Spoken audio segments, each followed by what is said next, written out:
Multiverse, ये नाम आपने कहीं ना कहीं ज़रूर सुना होगा। बहुत सारी मूवीज़ भी देखी होंगी जिनमें मल्टीवर्स का नाम आता है, जैसे doctor strange in the multiverse of madness, Avenger series, the flash movie, Tom Holland की स्पाइडरमैन सीरीज़ और भी बहुत सारी मूवीज़ ऐसी हैं जिनमें मल्टीवर्स के बारे में बताया गया है। इनफैक्ट मल्टीवर्स असल में है भी या नहीं ये कोई नहीं जानता, इवन के साइंटिस्ट भी नहीं। लेकिन मल्टीवर्स को लेकर बहुत से बड़े बड़े साइंटिस्ट ने अपनी राय का इजहार करते हुए ये बोला है कि मल्टीवर्स वाकई में हो सकता है। अब ये मल्टीवर्स क्या है और कैसा है, यही सब हम आज की इस वीडियो में डिटेल से डिस्कस करने वाले हैं। तो हमेशा की तरह ये वीडियो भी काफ़ी ज़्यादा इंटरेस्टिंग होगा, इसीलिए इसको एंड तक देखते रहना। दोस्तों, अगर मल्टीवर्स की बात की जाए तो मल्टीवर्स एक ऐसी टर्म है जो कि अलग अलग यूनिवर्सेस की तरफ इशारा करती है। यानी हमारे इस यूनिवर्स के अलावा और भी कई यूनिवर्स हो सकते हैं जिनमें फिजिक्स के लॉज भी हमारे यूनिवर्स के फिजिक्स के लॉज से अलग हो सकते हैं। जैसे हमारे यूनिवर्स में तो ग्रेविटी है, तो हो सकता है कि किसी दूसरे यूनिवर्स में ग्रेविटी हो ही ना और लोग जमीन पर चलने की बजाय आसमान पर चलते हो या फिर चलने की बजाय उड़ते हो। खैर, मल्टीवर्स है भी या नहीं ये कोई नहीं जानता, इसीलिए कहने को हम कुछ भी कह सकते हैं। हम ये भी कह सकते हैं कि किसी दूसरे यूनिवर्स में एलियंस भी होंगे, यानी कहने को कुछ भी कहा जा सकता है। तो अब सवाल ये है कि जब मल्टीवर्स को किसी ने देखा ही नहीं तो इसको लेकर लोग इतने एक्साइटेड क्यों रहते हैं, इस पर इतनी सारी साइंटिफिक थ्योरीज क्यों हैं, और तो और फिल्म इंडस्ट्रीज में मल्टीवर्स को लेकर इतना क्रेज क्यों रहता है, जबकि ये है भी या नहीं किसी को नहीं पता। तो फिर आखिर ये सब क्यों? वेल, इस सवाल का जवाब जानने के लिए पहले हम बात कर लेते हैं अपने यूनिवर्स की, यानी द कॉस्मोस की। जी हाँ दोस्तों, हम जिस यूनिवर्स में रहते हैं इस यूनिवर्स का नाम द कॉस्मोस है। और ये कितना बड़ा है चलो जान लेते हैं। दोस्तों, यूनिवर्स का साइज जानने के लिए पहले हम अपनी गैलेक्सी के साइज को जान लेते हैं। दोस्तों, हम जिस गैलेक्सी में रहते हैं इसका नाम द मिल्की वे गैलेक्सी है। मिल्की वे में ही हमारा सोलर सिस्टम मौजूद है, जिसमें हमारी अर्थ और बाकी के सभी प्लैनेट्स सूरज के गिर्द चक्कर काट रहे हैं। अब ये तो आपको पता ही होगा कि सूरज एक स्टार है, लेकिन दोस्तों मजे की बात यह है कि सूरज एक बहुत ही छोटा स्टार है। एक एस्टीमेट के मुताबिक मिल्की वे गैलेक्सी के अंदर 100 बिलियन से लेकर 300 बिलियन स्टार्स और हैं, जिनमें से बहुत से स्टार्स ऐसे हैं जो कि हमारे सूरज से भी कई गुना बड़े हैं। इसके अलावा मिल्की वे के अंदर 100 मिलियन ब्लैक होल्स हैं। और अगर बात करें प्लैनेट्स की तो एक एस्टीमेट के मुताबिक मिल्की वे के अंदर 8 ट्रिलियन प्लैनेट्स हैं जो कि अलग अलग क्वालिटीज रखते हैं। कोई सूरज जितना गर्म है तो कोई बर्फ से भी ज्यादा ठंडा है, किसी के पास सबसे बड़ा रिंग सिस्टम है तो कोई अंधेरे से भी ज्यादा काला है। अब ये तो हो गई बात स्टार्स,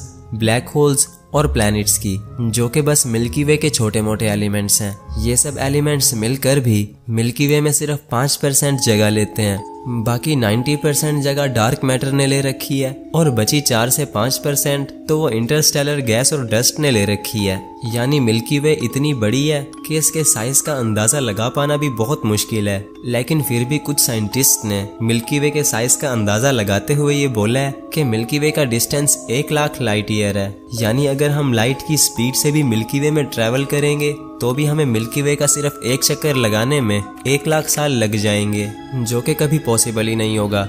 और अब अगर आप ये बोलोगे कि इंसान कुछ भी कर सकता है, तो मुझे बताओ यार कि एक छोटी सी अर्थ के अंदर से इंसान कितनी ही एनर्जी और फ्यूल निकाल लेगा जो कि उसको पूरी गैलेक्सी घुमा सके। अर्थ तो दूर की बात, अगर अर्थ जैसे 1000 प्लैनेट्स की एनर्जी भी इंसान को मिल जाए तो भी वो मिल्की वे का एक चक्कर नहीं लगा पाएगा। वेल, ये तो हो गई बात मिल्की वे के साइज की, जो कि हमारे यूनिवर्स की बस एक छोटी सी गैलेक्सी है।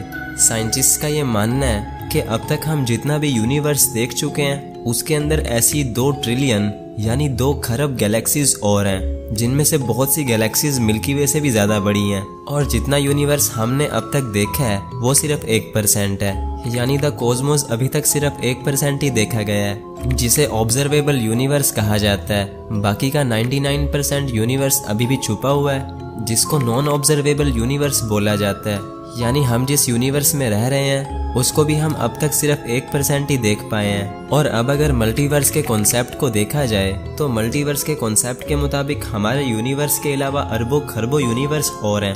और कुछ साइंटिस्ट तो ये भी मानते हैं कि मल्टीवर्स इनफिनाइट है, यानी इसकी कोई लिमिट नहीं, ये बस फैलता जाता है और कभी भी खत्म नहीं होता। मल्टीवर्स को लेकर वैसे तो बहुत सारी टर्म्स हैं, जैसे bubble multiverse, string theory multiverse, holographic multiverse और भी बहुत सारी टर्म्स हैं जो कि मल्टीवर्स को समझने के लिए काम आती हैं। लेकिन इन सब में जो सबसे फेमस टर्म है वो है पैरेलल यूनिवर्स।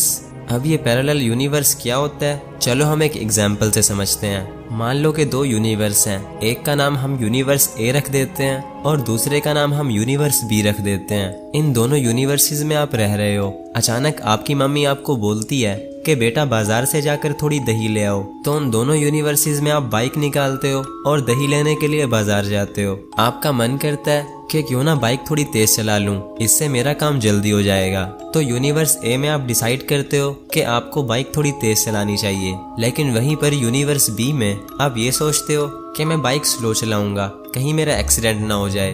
अब यहाँ कहानी में ट्विस्ट आता है। दोस्तों, यूनिवर्स ए के अंदर बाइक तेज चलाने की वजह से आपकी डेथ हो जाती है, लेकिन वहीं पर यूनिवर्स बी के अंदर आप स्लो बाइक चला रहे थे, तो आप सही सलामत दही लेकर अपने घर पहुंच जाते हो। और ऐसा करने से दो अलग अलग टाइमलाइंस क्रिएट हो जाती हैं। यानी यूनिवर्स ए में आपके घर वाले उस दिन रो रहे होते हैं और यूनिवर्स बी में सब नॉर्मल चल रहा होता है। अब देखा जाए तो आपके बाइक चलाने से पहले दोनों यूनिवर्सेस का टाइम एक जैसा चल रहा था, लेकिन जैसे ही आपने बाइक तेज चलाई तो दोनों यूनिवर्सेस का टाइम अलग अलग हो गया। एक यूनिवर्स की टाइमलाइन में आप हो और दूसरे यूनिवर्स की टाइमलाइन में आप नहीं हो, और इसी चीज के कॉन्सेप्ट को बोलते हैं पैरेलल यूनिवर्स, जिससे क्रिएट होती हैं अलग अलग टाइमलाइंस।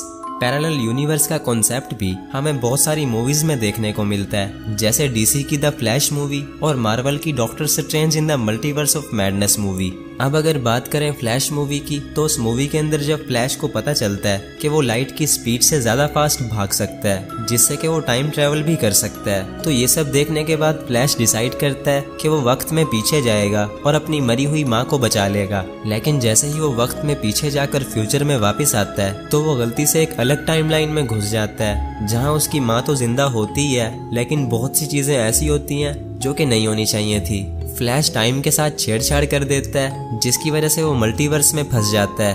वो पास्ट को तो बदल देता है, लेकिन पास्ट को बदलने की वजह से फ्यूचर भी बदल जाता है। और अब अगर बात करें doctor strange in the multiverse of madness movie की, तो उस मूवी के अंदर एक लड़की को दिखाया गया है जो कि मल्टीवर्स में ट्रैवल कर सकती है। उस लड़की के पास अलग अलग यूनिवर्सेस में ट्रैवल करने की पावर होती है, बट वो अपनी पावर्स को कंट्रोल नहीं कर पाती, जिसकी वजह से वो अलग अलग यूनिवर्सेस में भटकती रहती है। उस मूवी के मुताबिक जो कुछ भी हमारे साथ किसी दूसरे यूनिवर्स में हो रहा होता है, वो हमारे सपने में आता है। वो लड़ाई मैंने सपने में देखी थी।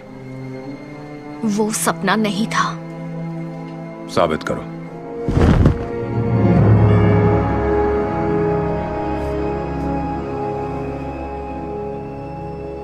वो सपना नहीं था, इसका मतलब सपने वो आईने हैं जिनमें हमें अलग अलग यूनिवर्स में खुद की झलक दिखती है। वो भी यही कहता था। तो वो सपना जिसमें मैं नंगा भाग रहा हूँ और एक जोकर मेरे पीछे है, वो सच है किसी और यूनिवर्स में। और उस मूवी के अंदर एक चीज जो मुझे इंटरेस्टिंग लगी, वो ये कि डॉक्टर स्ट्रेंज हर यूनिवर्स में क्रिस्टीन को प्यार करता है और उसके साथ अपनी लाइफ गुजारने की ख्वाहिश करता है, लेकिन वहीं पर क्रिस्टीन एक भी यूनिवर्स में डॉक्टर स्ट्रेंज को प्यार नहीं करती। डॉक्टर स्ट्रेंज अलग अलग यूनिवर्सेस में ट्रैवल करता है और वो जहाँ भी जाता है तो हर यूनिवर्स की क्रिस्टीन डॉक्टर स्ट्रेंज से नफरत करती है। और जब आखिरी बार एक यूनिवर्स में क्रिस्टीन डॉक्टर स्ट्रेंज को मिलती है, तो डॉक्टर स्ट्रेंज उसे बोलता है, I love you in every universe, मैं तुम्हें हर यूनिवर्स में प्यार करता हूँ। खैर, करने को तो मैं पूरी मूवी भी एक्सप्लेन कर सकता हूँ, लेकिन वीडियो बहुत ज़्यादा लंबा हो जाएगा। मैंने आपको इन मूवीज़ की एग्जांपल्स इसलिए दी ताकि आपको मल्टीवर्स और पैरेलल यूनिवर्सेस का कॉन्सेप्ट थोड़ा क्लियर हो जाए। तो आई होप आप अब ये जान ही गए होंगे कि मल्टीवर्स आखिर होता क्या है। आपको मल्टीवर्स और पैरेलल यूनिवर्सेस के बारे में काफ़ी बातें क्लियर हो चुकी होंगी, बट दोस्तों मल्टीवर्स कोई छोटी मोटी चीज़ नहीं है, तो इसको समझने के लिए एक वीडियो काफ़ी नहीं होगा। इनफैक्ट मल्टीवर्स को समझने के लिए साइंटिस्ट भी क्वांटम मैकेनिक्स का इस्तेमाल करते हैं, और एक एस्टीमेट के मुताबिक क्वांटम मैकेनिक्स अब तक की डिस्कवर होने वाली सबसे मुश्किल स्टडी है।